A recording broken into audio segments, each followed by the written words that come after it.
Hello and welcome. Today we're going to break down a really stunning military scenario. We're talking about the surgical extraction of a head of state right from inside their own fortified capital.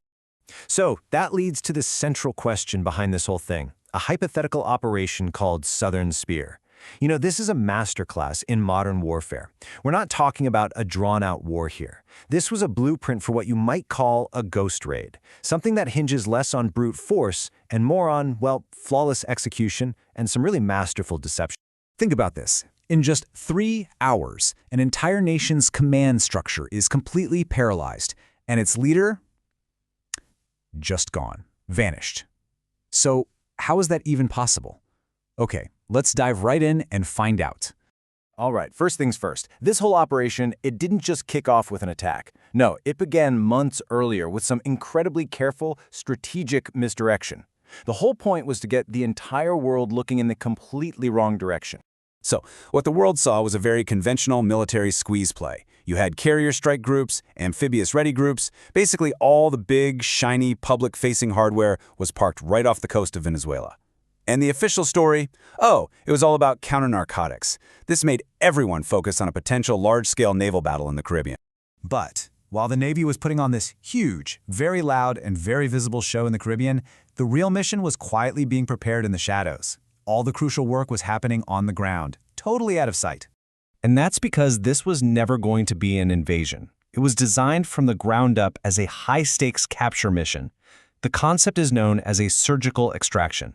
The whole goal is to get in, grab your target, and get out, all before the country even realizes what just hit them.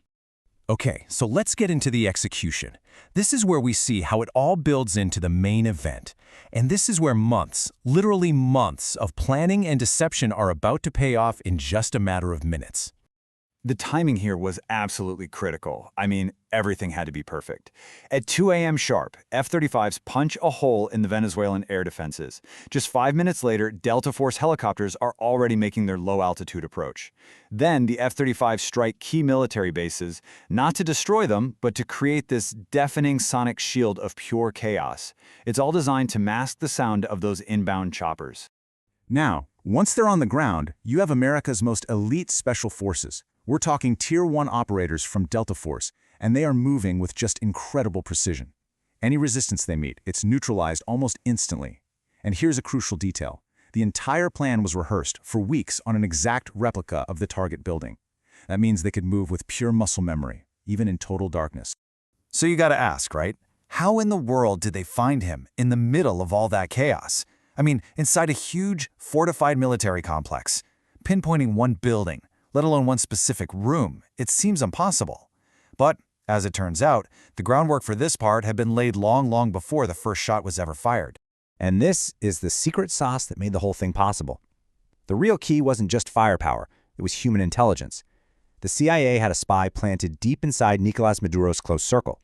That asset provided the exact location, turning what would have been a search for a needle in a haystack into a direct pinpoint assault. Now, an operation like this it's impossible without achieving total air superiority, especially when you're up against a well-armed opponent. And that brings us to the technological centerpiece of this entire raid. So just take a look at this. Venezuela had a really formidable air defense network. We're not just talking about one type of system here. It's a multi-layered web of advanced Russian S-300 missiles, Chinese radar, even Iranian drones. This is not an easy airspace to crack. In fact, it's deliberately designed to be one of the most dangerous in the entire region. You see, sending in older jets like the F-16, which ironically Venezuela also flies, that would have been a total suicide mission. Those things would light up an S-300 radar screen from miles away. No, only the F-35, with its unique combination of stealth and advanced electronic warfare, could even hope to survive, let alone operate effectively in an environment like this. And it's not just about being invisible to radar either. The real magic of the F-35 is something called sensor fusion. The jet literally hoovers up data from everything around it, the ground, other planes, its own systems, and it fuses all that information into one single clear picture for the pilot.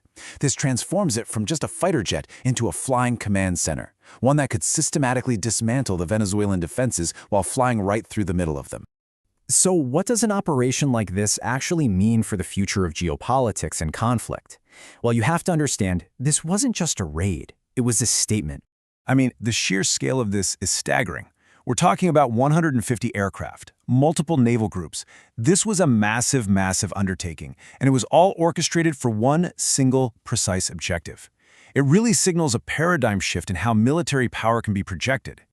So here's the crucial takeaway. This operation demonstrates a clear capability to neutralize a nation's leadership without a full-scale bloody invasion.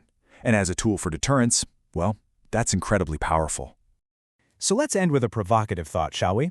An operation like this really suggests that in our current age of stealth tech, cyber warfare, and elite special ops, the traditional rules of war, well, they might be changing. And it leaves us with a pretty big question. If a fortified nation's leader can be extracted overnight, is any fortress truly secure? Is any target truly out of reach?